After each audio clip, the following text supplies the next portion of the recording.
Pai do Senhor. Amém. Vamos abrir a nossa Bíblia em Mateus, o Evangelho 16. Hoje é culto de estudo da palavra, alguns chamam culto de instrução e outros chamam culto de doutrina, tá bom? Então, geralmente hoje prepara uma hora para trazer uma ministração para a igreja de ensinamento mais tematizada, tá? E a gente vai ler agora 16, 18 de Mateus. Diz assim: pois também eu te digo que tu és Pedro, e sobre esta pedra edificarei a minha igreja, e as portas do inferno não prevalecerão contra ela. Vamos ler de novo? Pois também eu te digo que tu és Pedro, e sobre esta pedra edificarei a minha igreja, e as portas do inferno não prevalecerão contra ela. Amém, igreja? Poder sentar.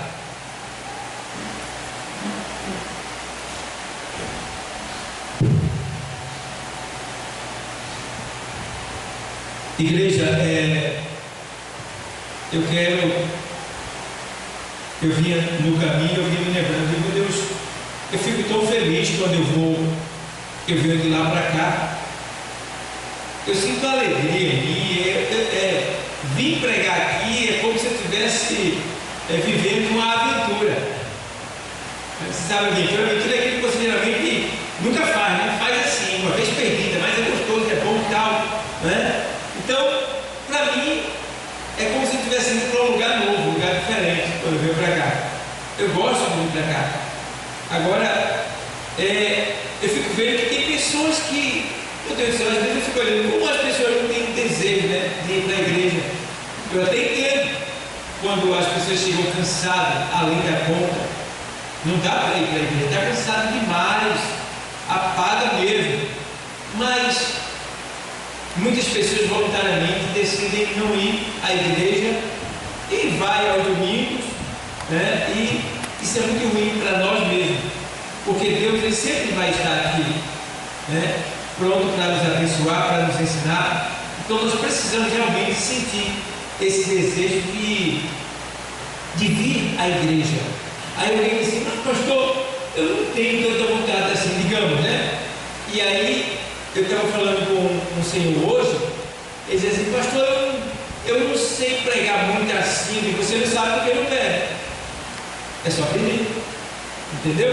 Aquilo que a gente não tem é porque a gente não pediu. Por isso que o Senhor diz assim: pedi e graça vos dá. Então vê bem, vamos analisar assim direitinho. O que é que Deus gosta que a gente faça para Ele?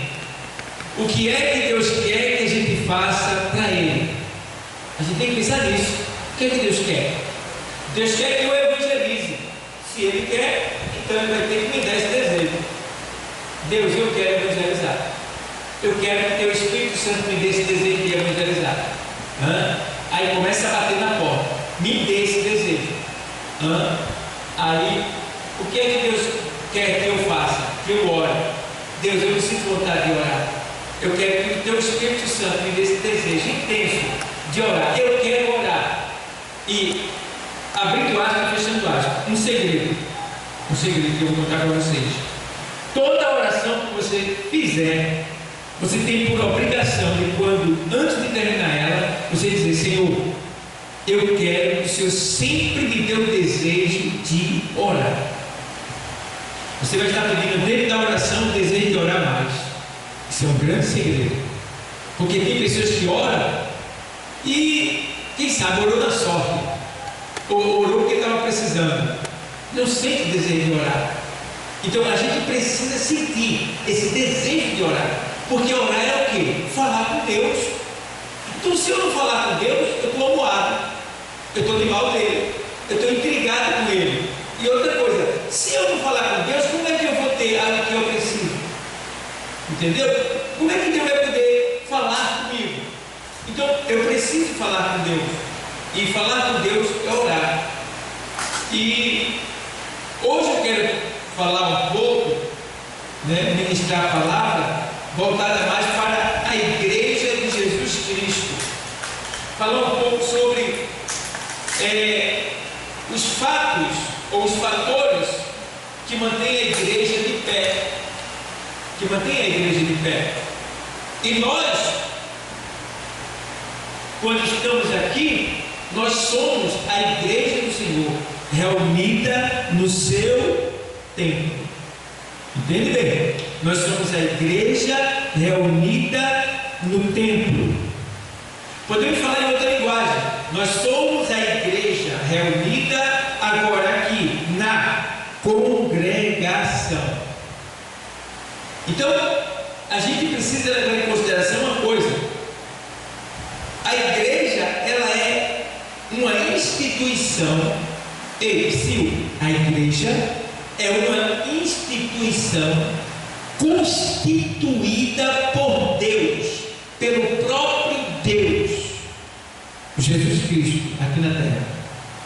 E nesse texto que a gente leu, de Mateus 16, 18, o Senhor aqui, Ele está agora fundando a igreja. É como se Ele estivesse assim: vamos agora construir a igreja, e depois a gente inaugura ela. E agora Ele vai construir a igreja aqui. Vai agora, nesse momento, constituir a igreja. Aí Ele faz.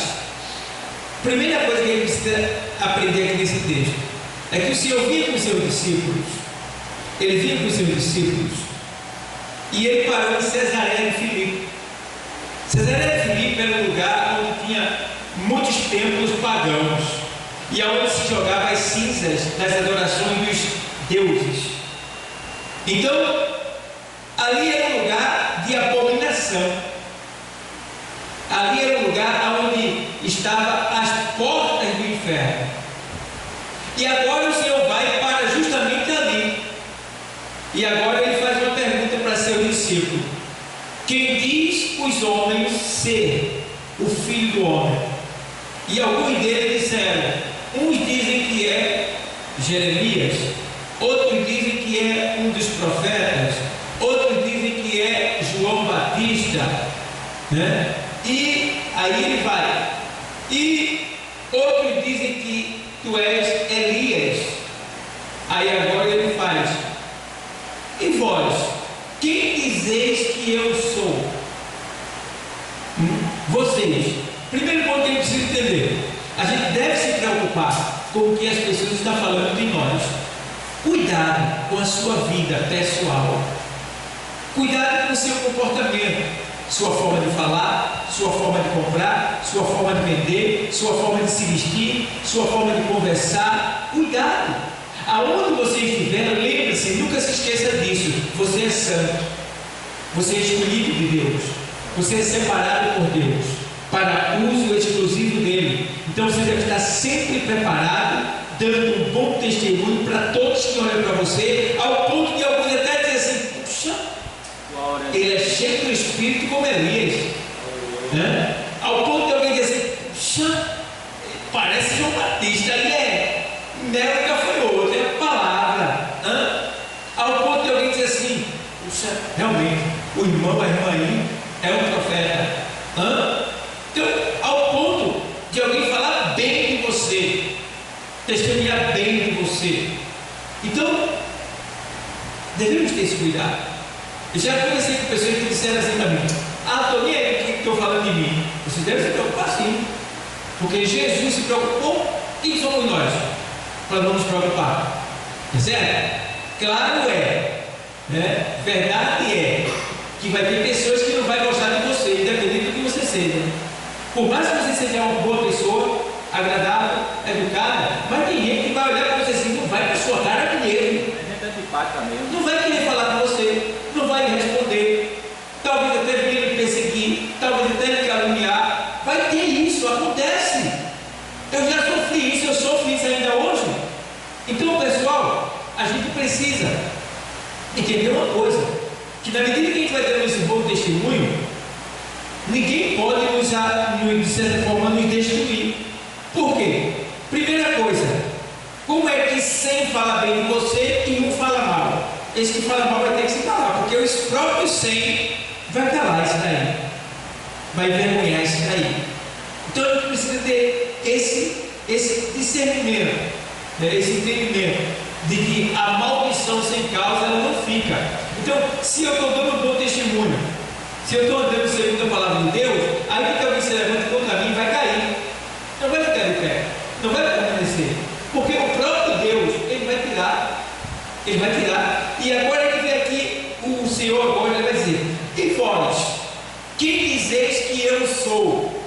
Aí Pedro, naquele momento, dá lugar a Deus. É tão bom dar lugar a Deus, irmão. Quando a gente dá lugar a Deus, Deus nos usa e fala a verdade. E a verdade que Deus fala chama a atenção de todo mundo e permanece para sempre. Aqui, Pedro agora diz assim: tu és o Filho de Deus, o Deus vivo. Tu és o Cristo. Que revelação! Meu Deus do céu! Jesus olha para ele assim: Pedro, em verdade te digo que não foi carne e nem sangue que tu revelou, mas o meu Pai que está nos céus. Para ele. Porém, por isso eu te digo agora que tu és Pedro. Pedro no grego é Petros.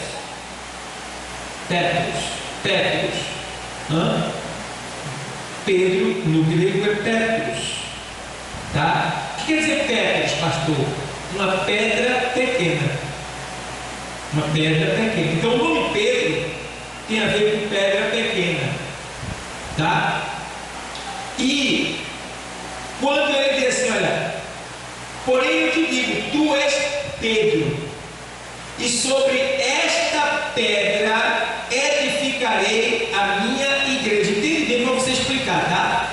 Quando alguém te perguntar, o Senhor não disse para Pedro que ele era uma pedra. O Senhor disse: eu te digo que tu és o quê? Pedro. Entendeu? E sobre esta pedra, que pedra que Jesus está falando? A pedra que no grego quer dizer Petras, que quer dizer ele, ou seja, Petros, pedrinha, Petras, rocha.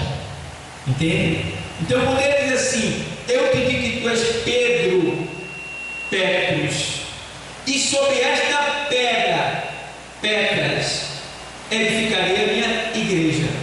Então ele estava dizendo ali que é sobre a rocha, sobre a pedra que Pedro tinha falado, e não sobre Pedro. Está entendendo? Ele está dizendo ali: eu não estou colocando a minha igreja sobre Pedro, fundando sobre Pedro. Pedro é uma pedrinha. Eu estou fundando sobre a pedra que Pedro falou, que é quem? Cristo. Está dando para entender? Então Jesus está dizendo aqui que ele está fundando a sua igreja sobre esta pedra, que no grego é Petras, né? Que significa pedra, que significa rocha grande, ou parte da rocha. Entendeu? Então, aqui agora o Senhor está querendo dizer o quê? Que ele está fundando a igreja numa rocha. Aí a gente começa a entender que Cristo realmente ele é a rocha, a pedra que os edificadores rejeitaram, não quiseram. Então, primeiro ponto aqui, a gente precisa entender que Jesus é a rocha, Jesus é a pedra, Jesus é onde está a igreja, está firmada, fundada. Ei, a igreja está fundada em quem? Em Cristo, em Jesus. Tá bom? É por isso que todas as instituições podem quebrar, podem falir, mas a igreja nunca vai falir. Nunca. Por quê? Aí que a igreja não tinha banco, não tinha água para beber, não tinha luz, a igreja tinha gente que sai por aí pregando. Nunca vai falir, nunca vai parar. Entendeu?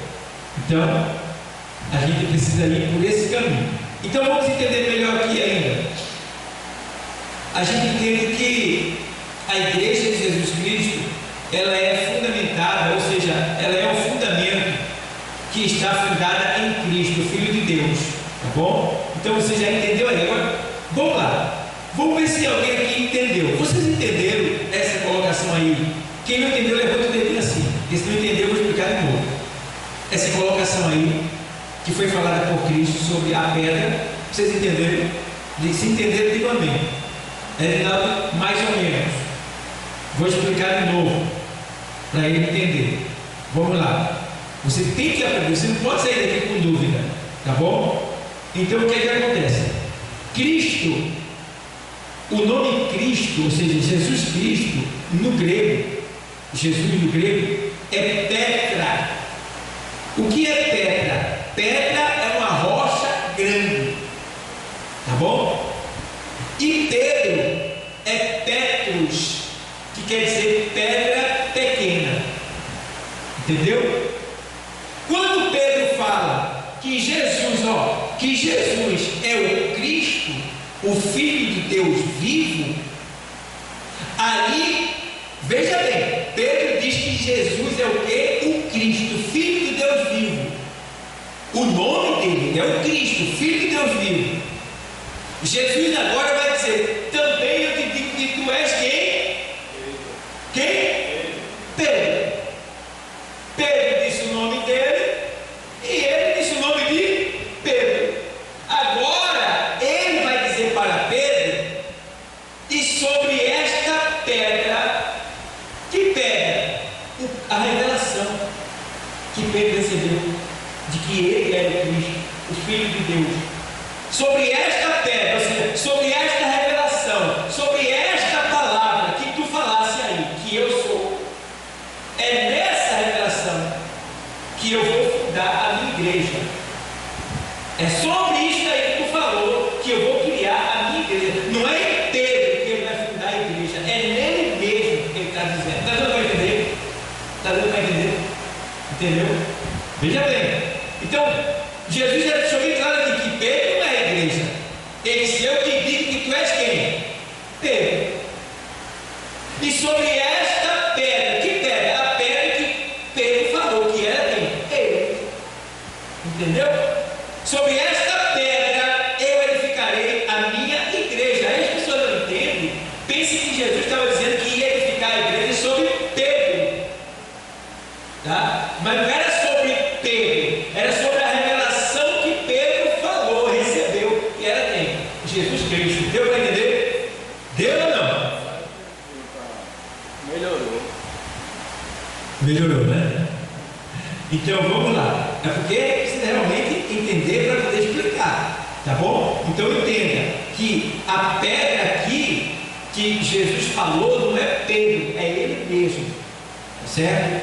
Então vamos lá. Então agora ele faz aqui, ele funda a igreja dele. Deixa eu bem claro. E vamos ver. Aí faz aqui, pois também eu te digo que tu és Pedro, e sobre esta pedra edificarei a minha igreja, e as portas do inferno não prevalecerão contra ela. Vocês sabiam que a igreja católica ela é fundamentada na ideia, né? Na confirmação dela de que Pedro foi o primeiro Papa? Então ela já está errando, porque para ser Papa não pode ser casado, e Pedro era casado. A gente vê a sogra de Pedro, Jesus curando ela. Então não tem como Pedro ser Papa, entendeu? Já errou por aqui. O outro ponto é, Jesus agora está dizendo aqui, ó, eu edificarei a minha igreja sobre esta pedra, e as portas do inferno, que ali estava diante de quem? Jesus parou no lugar onde estava ali as portas do inferno, aonde o povo fazia sacrifício a deuses pagãos, né? E aí ele faz, olha, o que é que ele quer dizer com isso assim? As portas do inferno não prevalecerão contra a minha igreja. Ou seja, eu estou fundando a igreja, né? E agora essas portas daí não vai ter poder sobre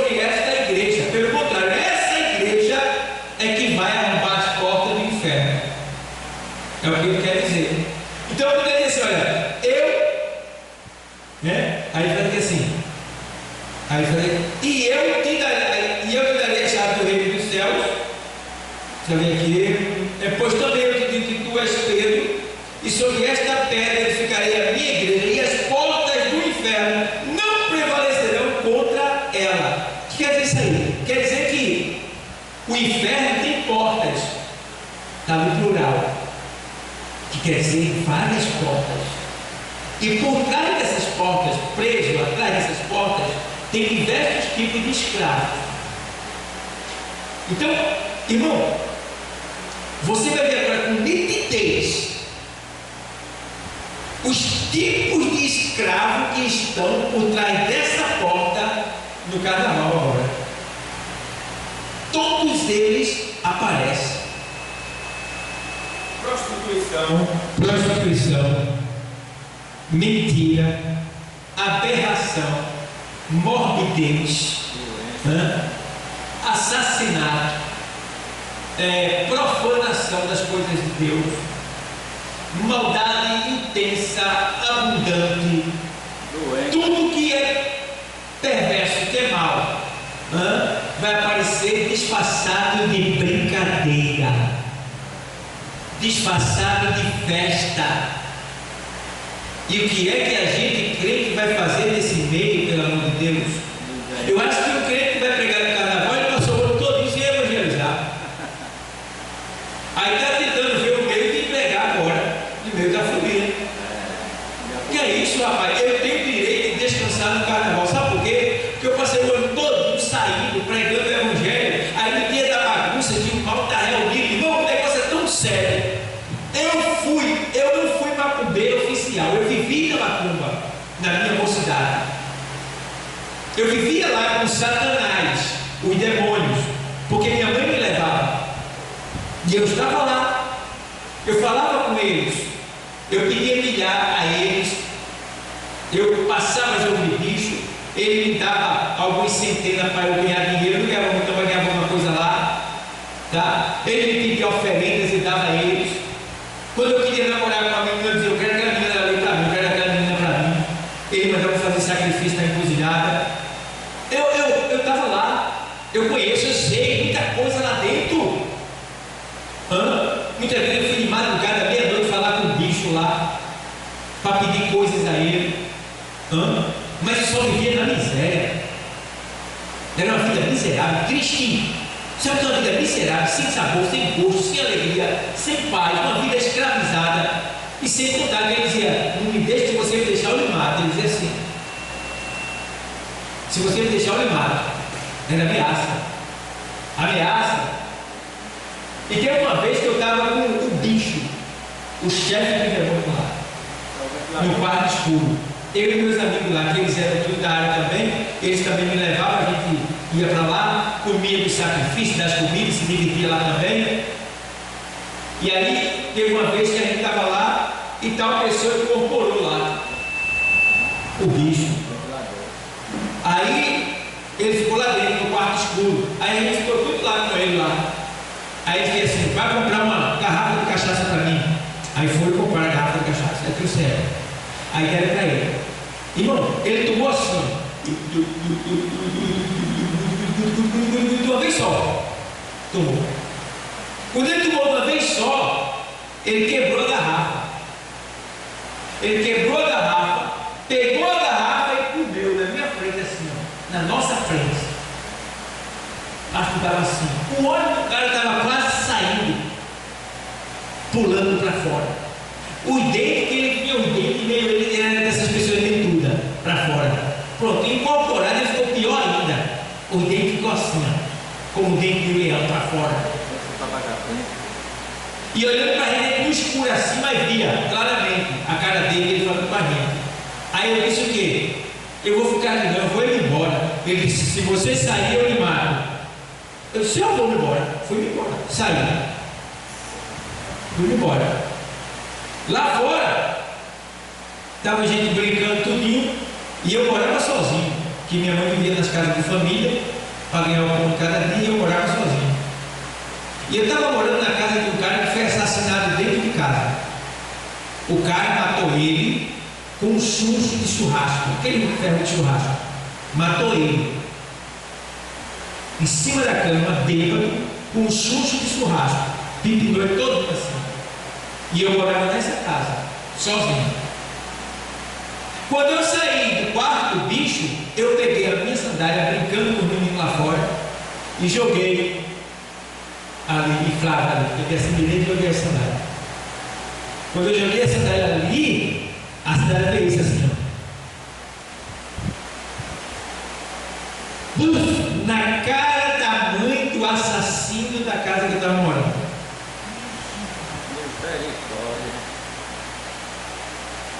Meu irmão, e agora?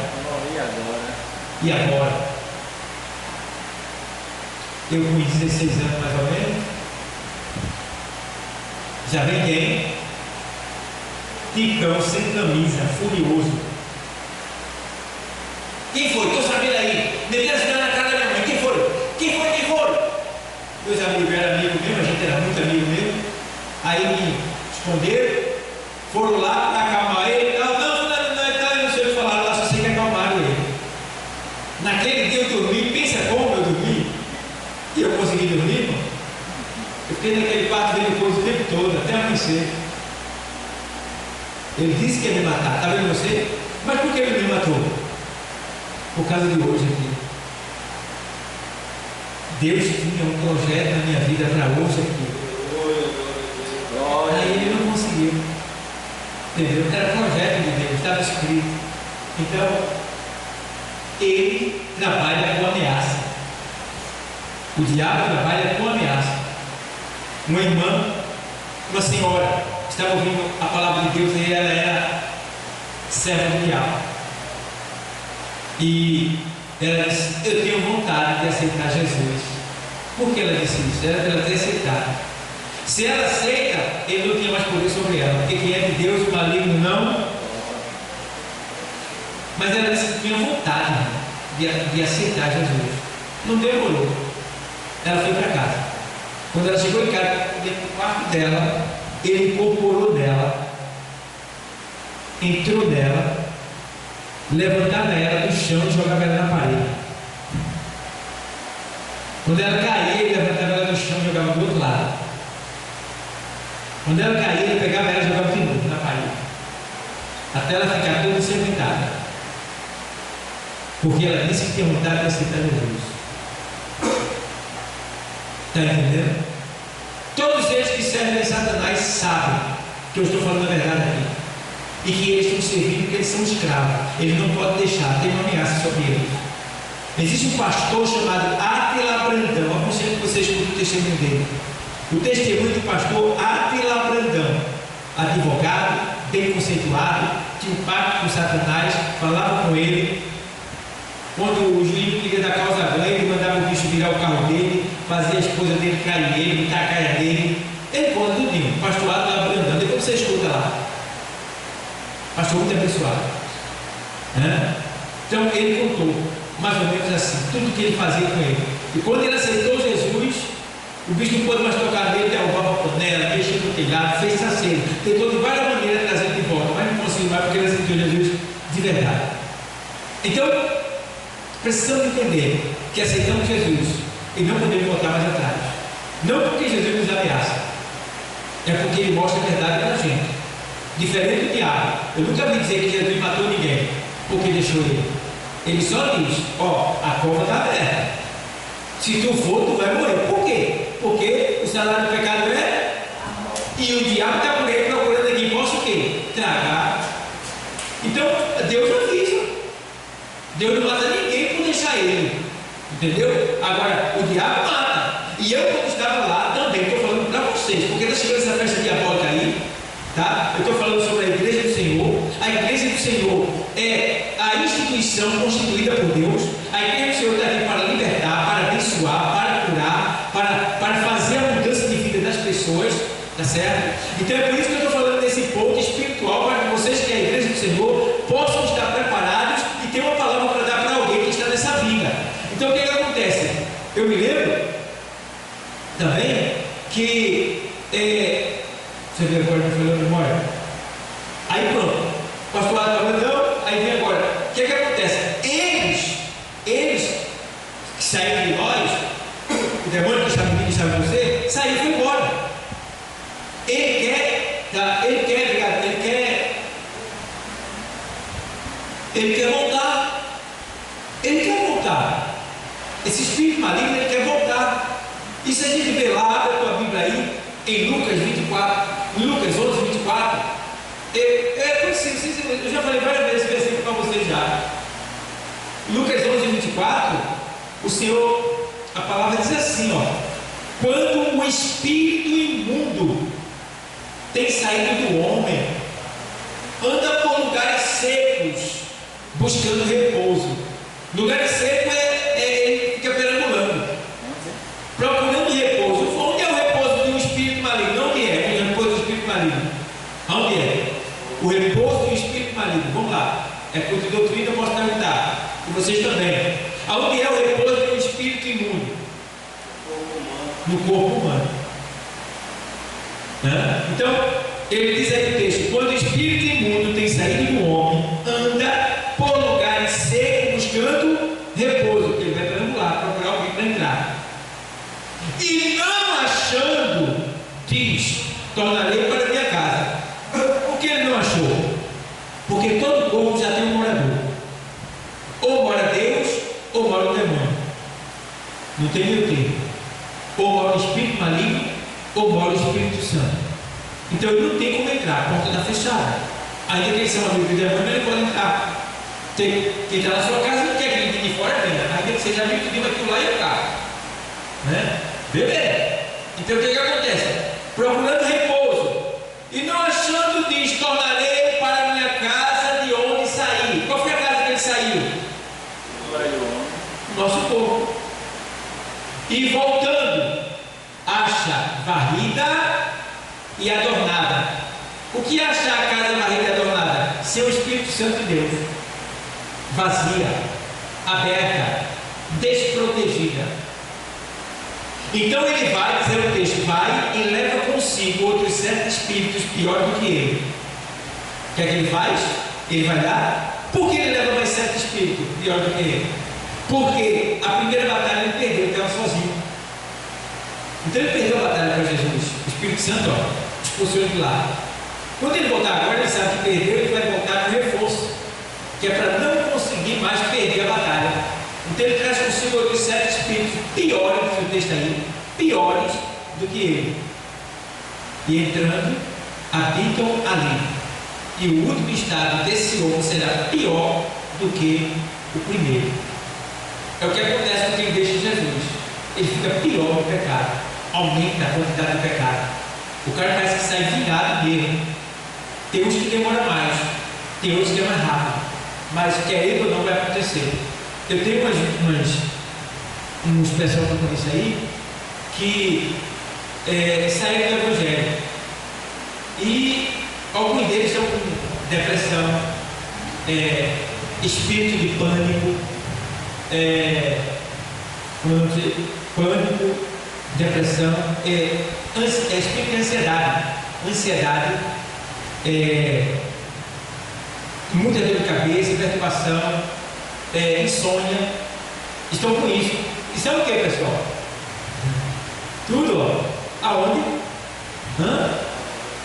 Na mente. Que quer dizer, o que você está querendo dizer? Opressão maligna. Que é isso aí. Entrou em 7, faz 8. Então, ó, a tendência, meu irmão, lá na frente vai piorar.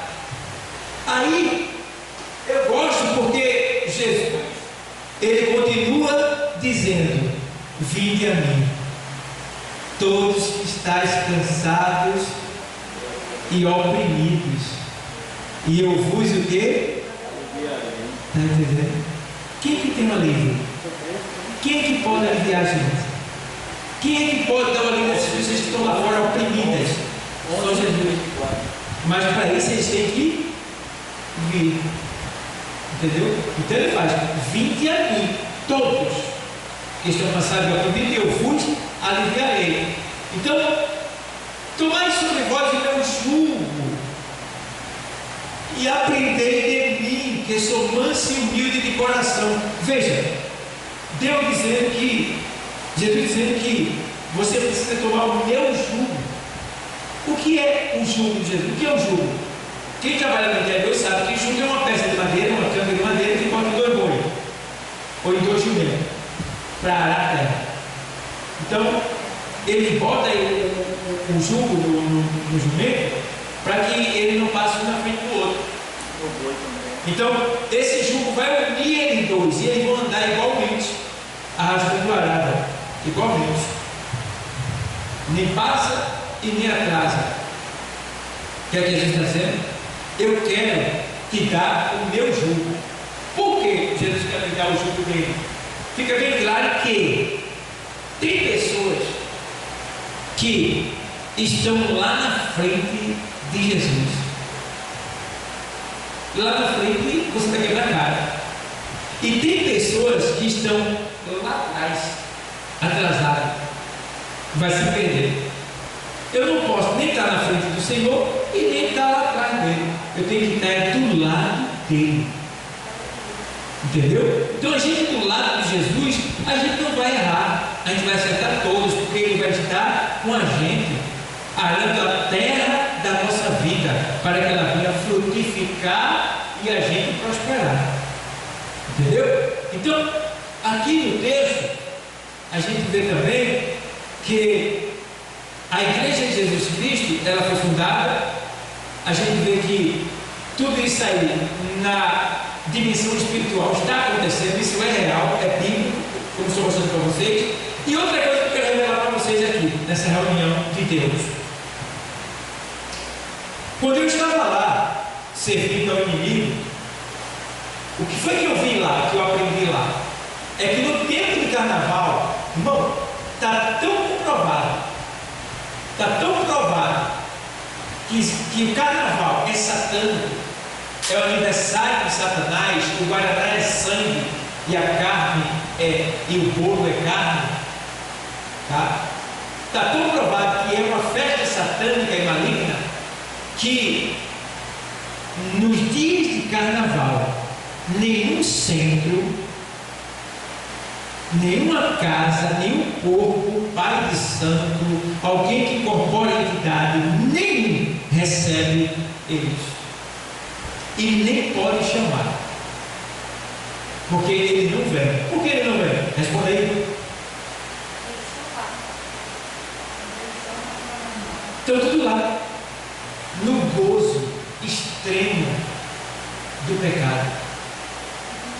É o aniversário dele, é o momento que ele mais goza, porque o prazer do diabo é o quê? É fazer você pecar, é estar no corpo fazendo pecar. E no carnaval isso é sério, vai além da conta. Então ele não vem para corpo nenhum. Pai de santo, espírita, qualquer um que chama, que incorpora, ele não recebe essas entidades durante o carnaval. Ele não vem, porque eles estão todos lá no carnaval. Fez só, irmão. Eu estava lá e teve um momento que eu queria chamar e não vinha. O próprio pai dizia: ele não vem não. Entendeu? E eu me lembro que teve um que veio abusado, rápido, nas pressas, que era uma consulta urgente, cá, veio daquele jeito, mesmo, virado. Mas não veio. É porque o negócio era muito sério mesmo. Não veio. Então a gente precisa o quê? Entender essas dimensões espirituais para que a gente possa se defender, se proteger e dar uma palavra para alguém se libertar. Entendeu? Então, carnaval está chegando. É a festa dele. A gente tem que estar ligado para que a gente não vê o que? Vacilar, abrir brecha. E essas brechas são abertas até pela televisão, irmão, quando você liga em casa, pelas escolas de samba, pelas brincadeiras. E às vezes tem crente que às vezes vê a escola de samba pela. Curte. Quer saber quem ganhou? É feito esquerdo que gosta de futebol. Quem ganhou hoje? Foi esporte, foi. Foi Santa, foi. Tenha vergonha na cara, rapaz. Você é crente ou é do diabo? Deus não tem negócio com futebol, não. Eu sempre digo isso. Sou bem categórico, bem chato mesmo. Quem é de Deus não faz parte desse negócio. Como é que eu vou fazer parte de um negócio que mata? Que tem prostituição, que tem mentira, que tem roubo, que tem malícia, que tem sacrifícios de animais, que tem magia negra. Como é que eu vou fazer? Como é que Deus está nesse negócio? E eu, como cristão, vou fazer parte disso. Vou vestir essa camisa, esse é meu time. Como é que pode? Então, pessoal, ou você é de Deus, ou você é do diabo. Não tem meu termo. Não tem meu termo. Você foi chamado para ser santo. Santa separada. Servir a Deus. Então, deixa quem quiser. O crente que vive nessa onda ainda é porque não se converteu completamente. Não está lendo Bíblia. Não está orando. Não está se consagrando. Porque quando você ora e se consagra, Deus revela a você o que é certo e o que é errado. Outra coisa, quando você se consagra, você fica sensível ao pecado. O Espírito Santo te revela logo, isso está errado. Isso não é certo. Te afasta, te sai. O Espírito Santo faz isso. Então, igreja, a igreja também ela faz parte da agência que patrocina a salvação. A salvação da igreja é o sangue de Jesus Cristo. Veja lá em Atos dos Apóstolos, Atos dos Apóstolos 20, verso 28. Vou ler para você.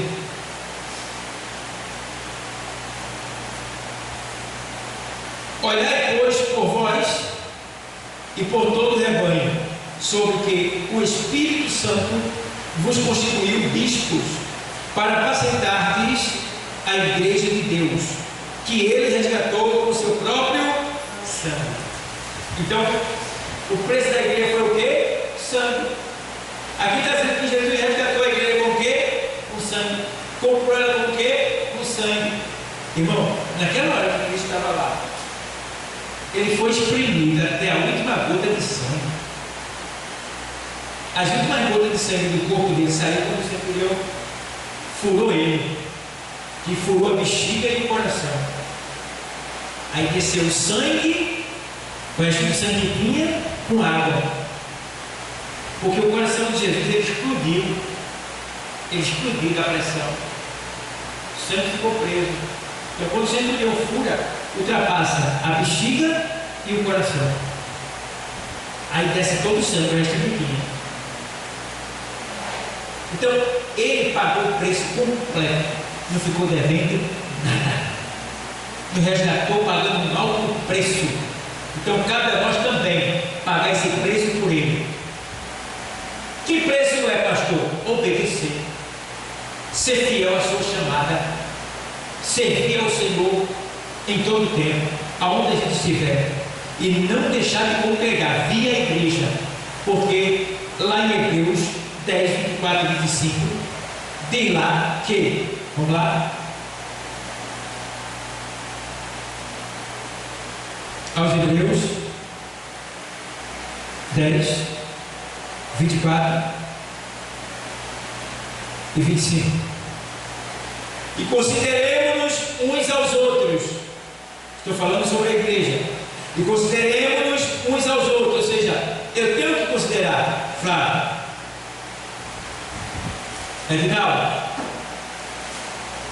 Vitória, Lena, Jaira, Rosana, eu tenho que considerar vocês. E vocês também têm que me considerar. Entendeu? Aí, então, consideremos-nos uns aos outros. Veja bem, vamos ler mais. Para nos estimularmos ao quê? Ao amor e às boas obras. Aí diz caridade. No grego é amor. Então, a gente precisa estar junto para conversar, que é para a gente ver como é que a gente vai ajudar o próximo. Porque a gente junta, a gente é mais forte. Eu também não posso ajudar alguém, mas junto com vocês eu posso. Então, a gente precisa se considerar um outro, se unir, conversar, tá? E chegar a determinados comuns, para que a gente possa o quê? Nos estimular a um amor. É por isso que eu digo para as pessoas, a gente precisa estar junto no mesmo pensamento. Às vezes chega a gente assim para mim, chegou o preso assim para mim e diz assim, pastor, fulano está pintando bordando, porque o senhor não tira ele. Olha, por que o senhor não tira ele? E é assim, a Bíblia diz que os discípulos disseram para o Senhor, Senhor, a gente plantou um trigo, mas nasceu joio também. Quer que a gente arranque o joio? O Senhor disse: não, para que por consequência não venha também o trigo. Não estão juntos? Porque o trigo, ele enraiza, né? E o joio, ele é aproveitador. Ele se engancha na raiz do trigo. Então, se você arrancar o trigo, ou perdão, se você arrancar o joio, vai o trigo também. vai o trigo. Quer dizer isso aí, pastor? Quer dizer que a igreja tem uma peça na igreja que é uma peça ruim. Não presta para nada. Mas a mãe é uma bênção. O pai é uma bênção. A família ajuda na igreja. Aí tu vai arrancar ele, joio. Aí leva a família também. Está entendendo? Aí o Senhor diz: não, para que você não arranque também o trigo. Deixe lá. Está só podando. Podar quer dizer, sabe, tirar, matar a força. Para ele não sufocar, para não crescer, não aparecer muito. Vai cortando. O que é que corta? A palavra de Deus. A gente vai dando a palavra, porque a palavra ela está revelando o que está escondido. Aí quem está com esse tipo de pecado vai ter vergonha de aparecer. A palavra vai, entendeu? Mostrando. Mas ela se pode, amor. Está revelando. Então a gente precisa ter esse cuidado. Tá? E aí, ó. Ele faz assim: não deixando, versículo 25, não deixando a nossa o quê? Congregação, como é costume de alguns. Está vendo? Não podemos deixar a congregação. A igreja, temos que estar aqui. Temos que vir, meu irmão, formar esse grupo de amor. E ó, não deixando a nossa congregação, como é costume de alguns, antes admoestando-nos uns aos outros, admoestando-nos uns aos outros, dizendo: ele foi quem vê ela, ô Zaira, pastor Cleber por tu, Osana da Rafael por tu, pessoal que está guardado tudo está por tu. Ô Zaira, por que tu não veio hoje, rapaz? Rapaz, foi uma bênção, disse ontem lá, disse, quando você encontrar, foi uma bênção, faltou que palavra, viu? Ó, estimulando. Está entendendo? Sabendo, porém, que pode ser que alguém, não ela, claro, mas alguém que você vai estimular, diga assim: só quer ser, né? Só tu quer ser.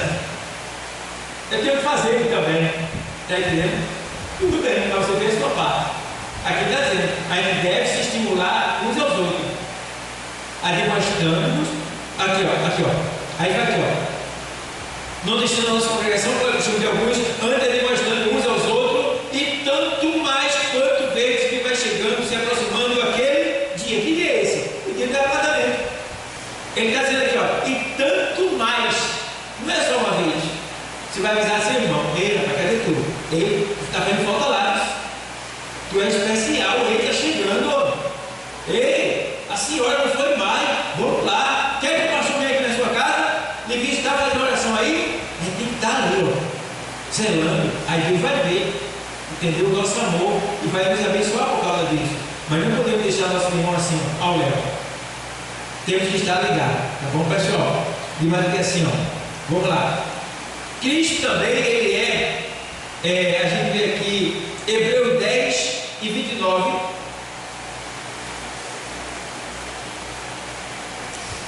De quanto maior castigo cuidais vós, será julgado merecedor aquele que pisar o Filho de Deus e tiver por profano o sangue do testamento com que foi santificado e fizer agravo ao Espírito da graça. Ou seja, o que você acha?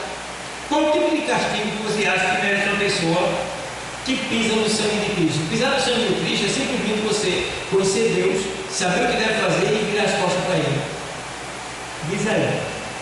O escritor está dizendo aqui que não existe nenhuma citação aqui, de certa forma.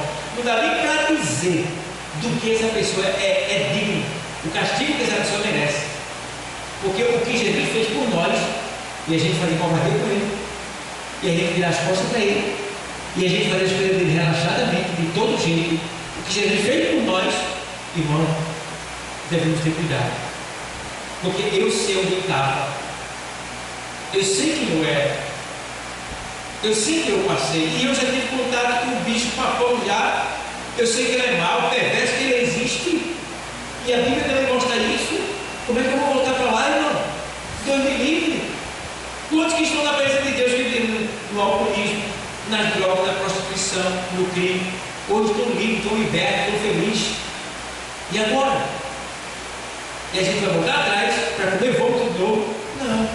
Então, uma pessoa que volta atrás, misericórdia, não tem, a gente não pode nem imaginar o castigo que essa pessoa merece. Porque o castigo de Jesus foi extremo em nosso lugar. O castigo de quem vira as costas para ele vai ser pior do que o dele. Porque o pessoal desconhece, irmão. Ó, imagina, irmão, o que é a pessoa estar dentro de uma lava de fogo. Imagina o óleo quente. O óleo quente dói, todo quente, demais, não? Eu não vou nem falar fogo, falar óleo quente. Imagina o que é uma pessoa que está dentro de um barril de óleo fervendo. Isso sem sair de lá. Então, as pessoas que vão para o inferno, elas vão ser lançadas num lago de fogo. Ei, lago de fogo. Imagina, lago de fogo. É como se fosse um lago que em vez de água é fogo. E as pessoas vão estar mergulhadas ali, dia e noite. Imagina, queimando sem se derreter, porque o corpo que vai ressuscitar é imerecível, não tem fim. E a pessoa vai estar ali, gritando: meu Deus do céu.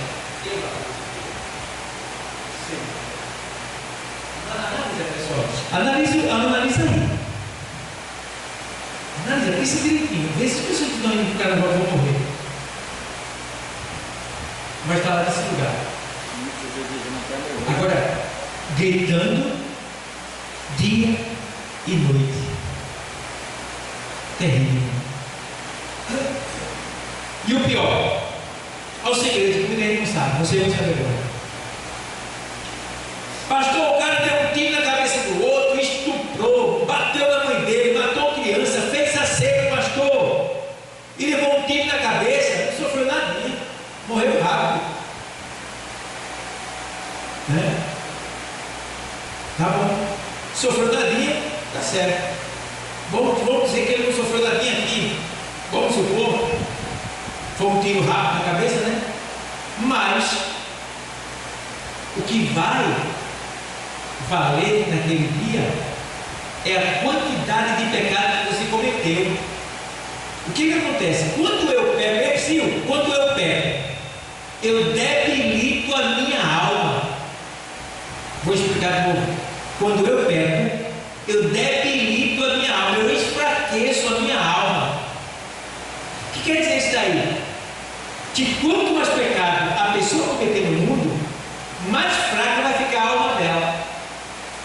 Então lá no inferno vão ter aqueles que vão sentir dores e outros que vão sentir dores maiores. Entendeu? Por quê? É pela quantidade de pecado que o seu corpo é debilitado e fica fraco. Por exemplo, quando a Covid veio, ela pegou pessoas que teve ela e nem sabia que tinha. Pegou outros que ficaram doentes em casa. Pegou outros que ficaram sem respiração. Pegou outros que foram internados. E pegou outros que morreram. Por que tudo isso? A estrutura do corpo. Entendeu? Uma coisa só provocou vários tipos de sofrimento. Por quê? Porque a pessoa não estava preparada no seu corpo. Assim é no inferno. Quanto mais a pessoa pecar, mais fraca fica a alma. E quanto mais fraca a alma tiver, mais dor ela vai sentir no inferno. Está tudo no lago de fogo, mas um está sentindo mais dor do que o outro.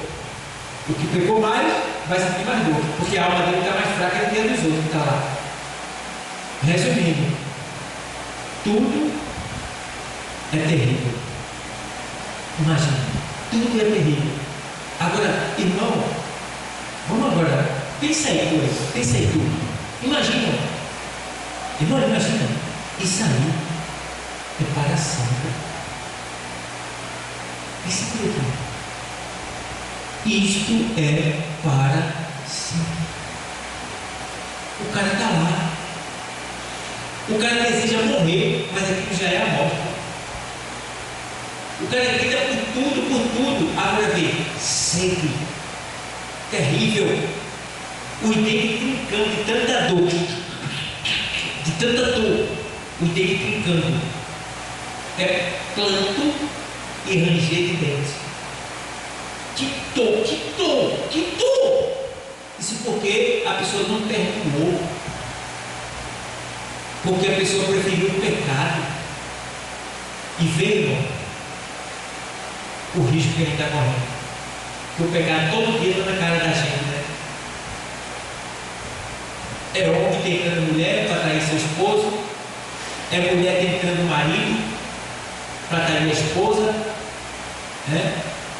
Desejo da gente ganhar, jogar na loteria, jogar no bicho para ganhar dinheiro, ficar rico. E vai vir os pecados, os desejos e a vontade. Se você não crê em Jesus, não tiver fé nele, você se desvia, você se entrega. Porque as ofertas de Satanás, irmão, é bonita. As ofertas de Satanás, meu irmão, é tentador. É tentador. Mas nós temos que nos firmar no Senhor. Temos que ser fiel. E lembrar que já ganhamos o céu. Mas precisamos segurar ele. A gente pode perder ele a qualquer momento, se a gente voltar para o pecado. Então, segura no céu. Segura em Jesus. Segura na igreja. Fica no teu lugar. Fulano não quer não? Chá. Beltrano não quer não? Chá. Ai, dele não quer não? Chá. Eu estou aqui e daqui eu não saio. Só no céu.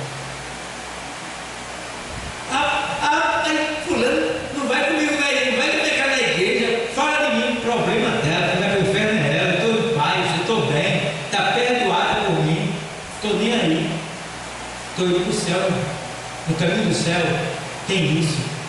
Não adianta você fugir. O caminho do céu tem isso. Eu vou para outra igreja ali. Vai, lá vai ter outra. Vai ter uma pedrinha lá para tu também. De um jeito ou de outro você não vai escapar, vai ter. Então, fica no teu lugar. Deus te colocou aqui, fica aqui. Faz a obra do Senhor aqui. Deus te abençoou aqui, fica aqui. Ele te chamou para aqui, fica aqui. Entendeu? Por quê? Ele tem um projeto com você. Ele quer te abençoar, ele quer mudar a tua história na terra. Amém, igreja? Então, vamos estar atentos que a igreja do Senhor não é em vão. Tudo que você faz aqui não é em vão. Tudo tem um pagamento. A Bíblia deixa bem claro que Deus não é injusto. Aqui Hebreus, Hebreus para terminar. Hebreus 6 e 10. Porque Deus não é injusto para se esquecer da vossa obra e do trabalho da caridade que para com o seu nome mostrastes, enquanto serviste aos santos e ainda servis. Amém? Então, levante a cabeça. O melhor de Deus está para vir, está por vir para nós. Não te deixe contaminar, tá? Não sai do teu lugar, fica, permanece, vai servindo o Senhor, porque a hora da gente partir está chegando, tá bom? Que Deus continue abençoando a todos.